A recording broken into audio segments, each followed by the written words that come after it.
everyone, and welcome to another episode of It's Been Real, the Codex. I'm Sarah. I'm Coder. And I think you can tell by the sound of my friend's voice here, we just got done watching Signs by M.Night Shyamalan. Yeah. Are you pained by watching this movie? I would not say pained. Just, what the hell did we just watch? Oh my god, you just watched Signs by M.Night Shyamalan. So, Give him the deets. Here are the details for me, my friend. Signs was directed and written by M. Night Shyamalan, made in 2002. It has a 6.7 on IMDb. It has a 74% on Rotten Tomatoes and a 59% on Metacritic. They went way harder after Friday the 13th. Oh yeah.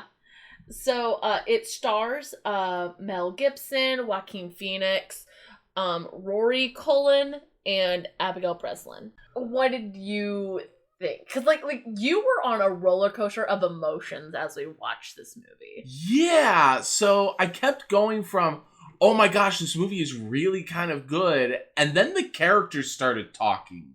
Yeah. I remember very clearly in the beginning, I made a comment that, wow, it's doing a really good job at kind of expositional dialogue without it being bad expositional dialogue. That is a thing that is huge in movies, where characters will say something in such a way that there's no reason they would phrase it that way unless they're trying to give information to someone who's not there. And then the last 2/3 of the movie happened.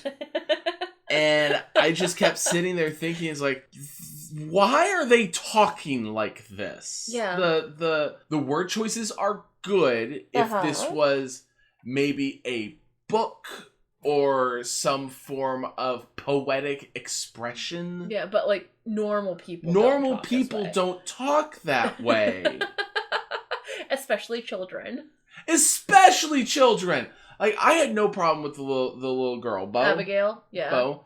I had no problem with her. I thought she was, the way her character was written, the quirks about her character, it was fine.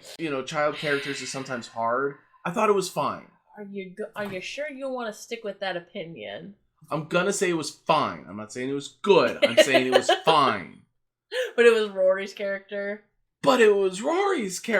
Just the language that the kid was using to describe everything about the situation going on and all that stuff was weird. It was weird. And then Mel Gibson's character just waxed poetically 90% of the movie. Yeah.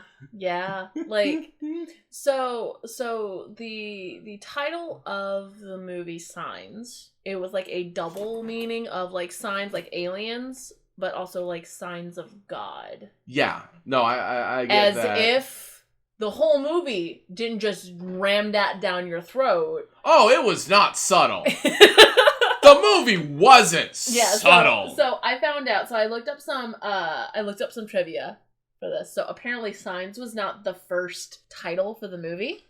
Oh, please tell me what this awful title is going to be. So M.Night Shyamalan considered calling the movie The Alien Bulletin or Visitors before settling on Signs. He ended up getting his wish by having a movie called The Visitors later on, which actually is a really good movie. Oh, we're going to put that in the jar? I haven't seen it. Like, it's... So the one thing that, like, M. Night Shyamalan, I think this was, like, his third or fourth film at this point.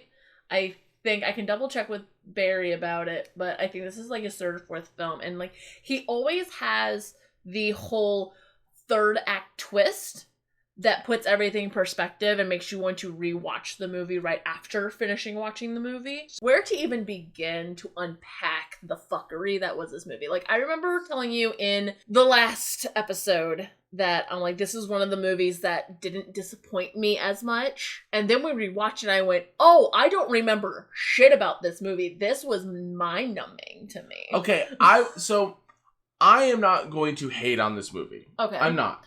Because this... Alright, Barry's gonna yell at me somehow in the edit. Yeah. But this was an attempt at movie in art as opposed to a film to tell a story. This was the way it was made was definitely more about themes and symbols as opposed to an actual story. So hear me out. Why the fuck did this become a movie then? Because like and I'm going to get this is me getting philosophical here because I like movies and I like the meanings and symbolism behind movies and stuff. If you're going to make something, make it fit the media or that you are telling it in. So this is not made to be a movie.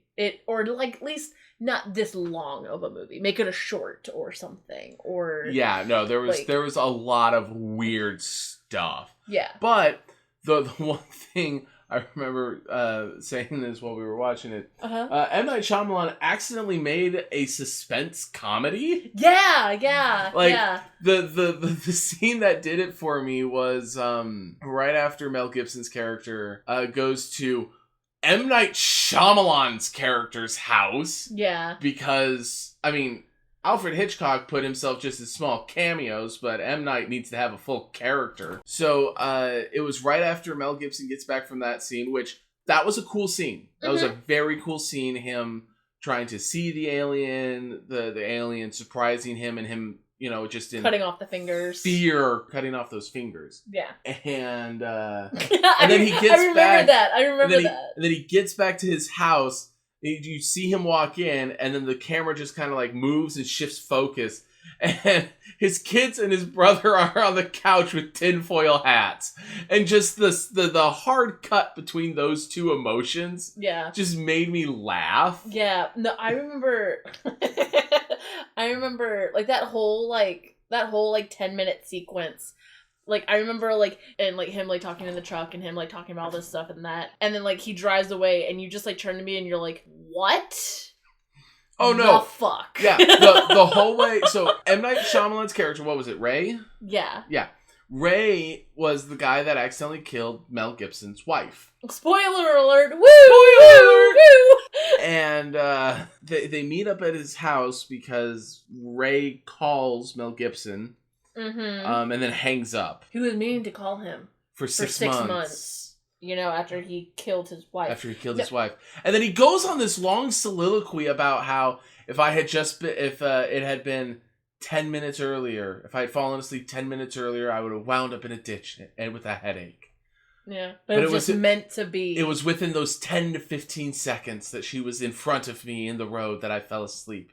It was meant to be. And I'm like, dude, shut up! Hand me the shovel. You've dug yourself a deep enough hole. Yeah.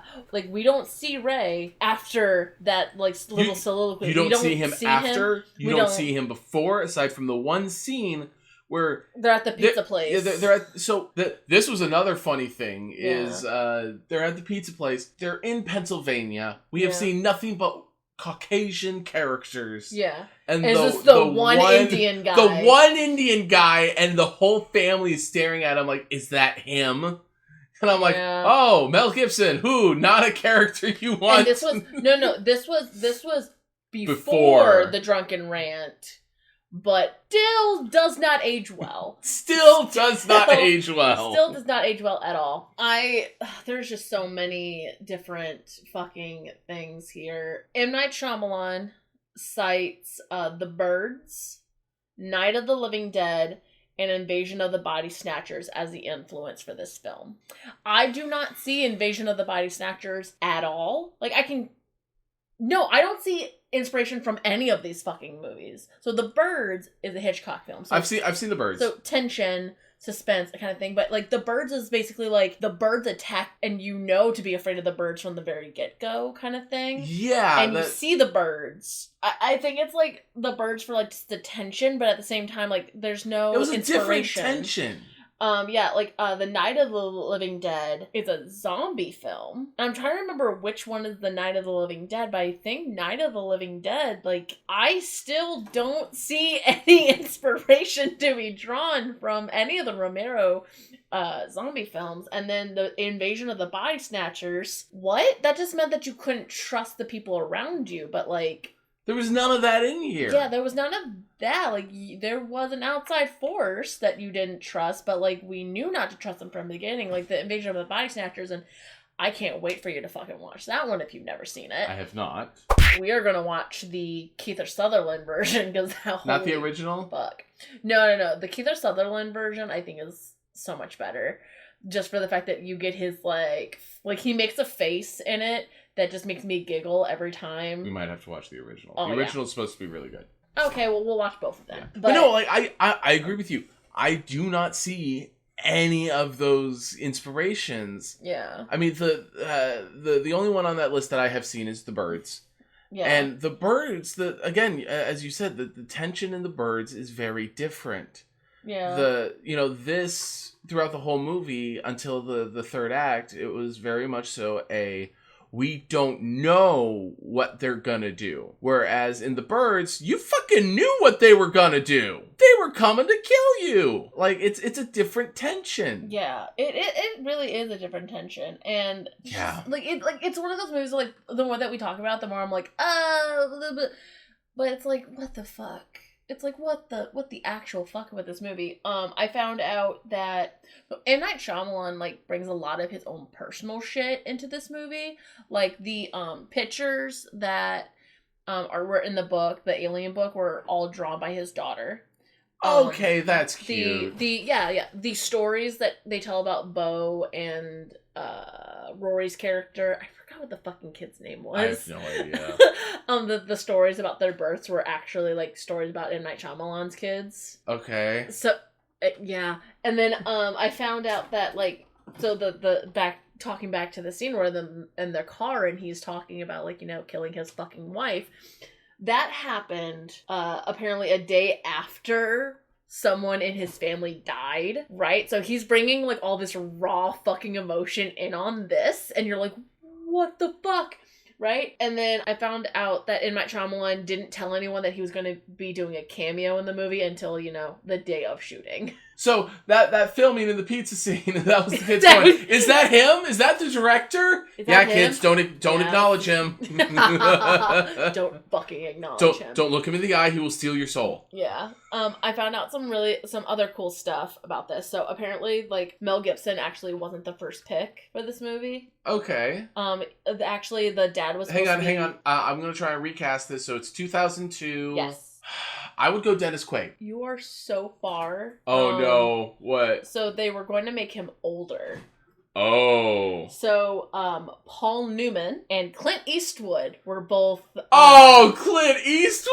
They were both approached for it, but they turned it down, and so they were like... Has Clint Eastwood ever, like, well, I guess when he was a newer actor, but... Anymore, he only stars in his own movies. Yeah. But no, like, apparently, like, they wanted to age him up. So I guess, like, either he would be, like, a granddad or, like, would they age the kids up as well? They probably would have aged the kids up a little bit instead of Bo being, I'm gonna guess 5, maybe 6. I don't fucking know how kids age. Neither do I. Like, I haven't been a kid for a while. I've forgotten that shit. Yeah. But maybe make them 10 to 15, and then instead of it being the brother, it would be the son that is coming to stay with their dad after their dad lost their wife. Yeah. That is how I would, if you wanted to age it up, that's how I would do it. And honestly, in that case, some of the waxing poetically might have made a little more sense as this old man trying to impart some wisdom. Yeah. But from Mel Gibson, it came off weird. Yeah. There are 2 types of people: those who believe, those when they get lucky, they believe it's a sign of something greater. And those that only believe in coincidences. That whole scene was so out of context. Yeah. I was just reading this. Like, M. Night Shyamalan called this movie, out of all of his movies, his popcorn movie. This is just a fun romp of a film that you could just eat popcorn with your friends with. No! The popcorn would go everywhere! It wasn't that terrifying. Like, the only part that terrified me was, like, the pantry scene. But that's because I don't like things coming at me like coming at my face, and like there's like a shot of just a hand being like whoa, right towards the screen. I fucking hate that shit. But everything else was fine. No, I mean it's the tension. Like we're making fun of the dialogue in this movie a lot. But the one thing I will give credit for, I literally was sitting upright. 75% of this movie, I am on the edge of my seat because he really built tension in the way he told this story. And then the characters would open their mouth and it would be funny again. This is why I think the movie kind of fails in execution. Found out that M.Night Shyamalan thinks that the scariest thing in life, the scariest thing about the film is that a man could lose his connection to his faith in God. You know, not dying by aliens and having your organs harvested. No. Like, the physical danger, that's nothing compared to the mental turmoil that someone goes through. I can kind of. Kind of? I cannot understand that. He's wrong, but I can understand his thought. Again, he is trying to make like a Sundance Film Festival movie. You know, something that has a point to be made. This was not a box office movie. No, it wasn't. Like this was the beginning of the end for M. Night Shyamalan, I think. Like, see, if I had gone in this, like, you know, I have heard that Signs was a good movie. That is just what I remember hearing through the social zeitgeist, pretty much. So I was going in expecting a good suspense horror movie. If I had gone into it with the mindset of it being like a think piece or some form of a more artistic style film, and I guess part of it is just I've never seen M. Night Shyamalan before. So, then I would have watched the movie through a different lens, and maybe it wouldn't have come off as so weird, but it was still fucking weird. So, in the same vein of that, right? So this movie, Signs, like, the reason why it didn't do as well as everyone thought it would be is because it was marketed as, like, a thriller horror movie about aliens.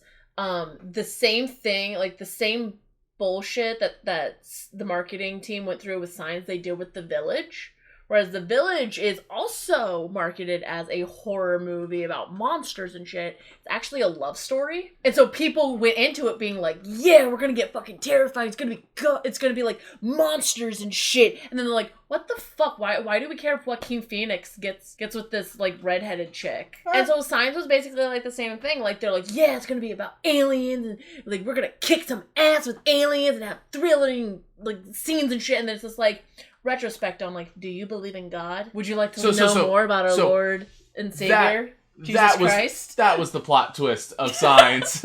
you thought you were going to be watching a suspenseful alien movie. No, we're going to talk about religion. Yeah. Oh my god. I think that's why a lot of people didn't like this one. It's just because like the way that it was marketed, people were hyped up for one thing and they got something completely different than what they wanted. Yeah, that would be a problem. All in all, what did you think of the movie? All in all, I would...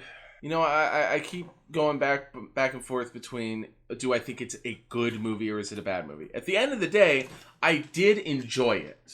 So we do have to give it credit for that. I did actually enjoy the movie. I would probably give it maybe a C- or a B. Like, it wasn't bad. It wasn't just like the one movie that shall never talk about. Yes, it was not the movie that does not exist. Like, at least the pacing was somewhat decent. Yeah, no, the pacing was fine.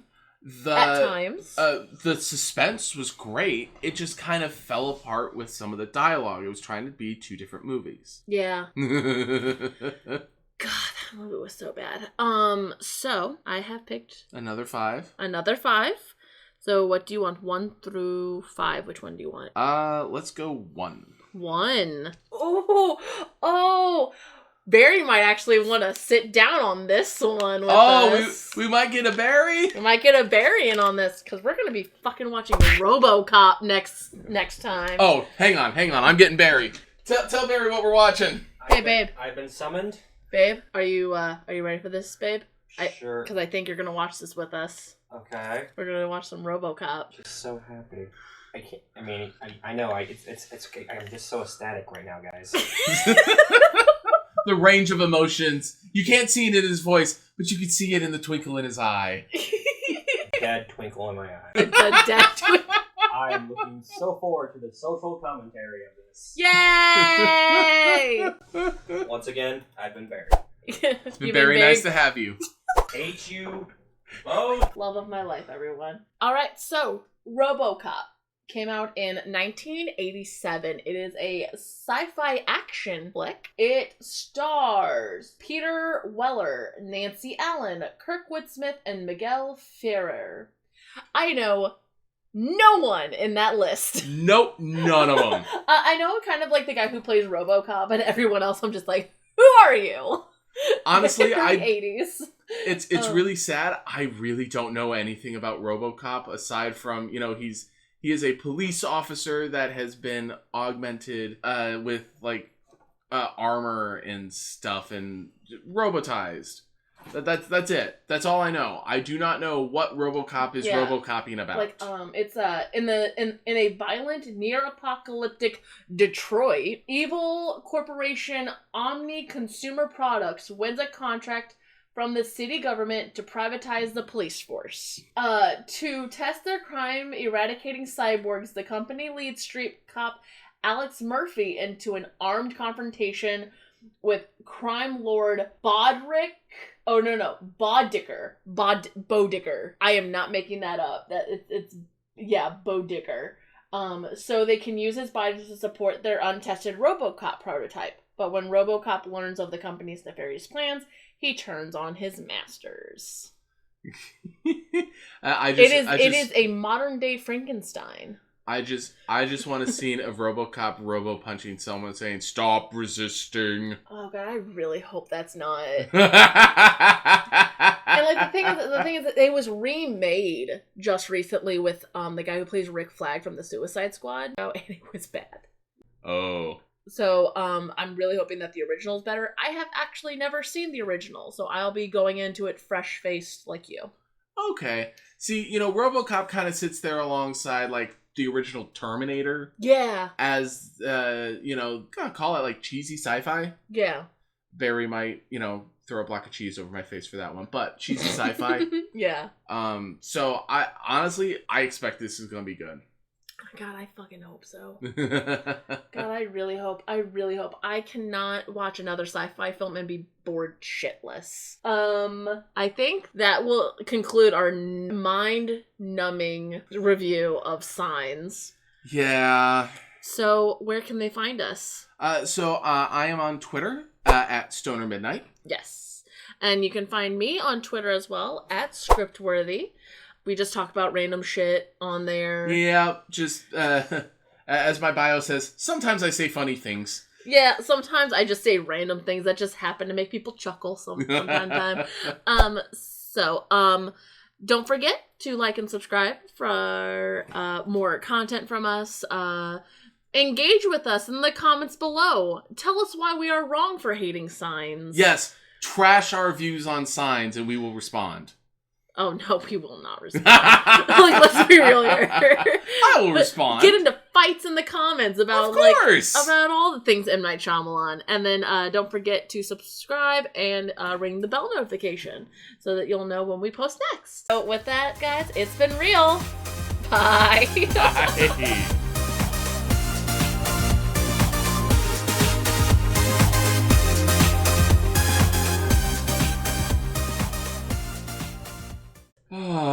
I really cannot wait for you to watch RoboCop.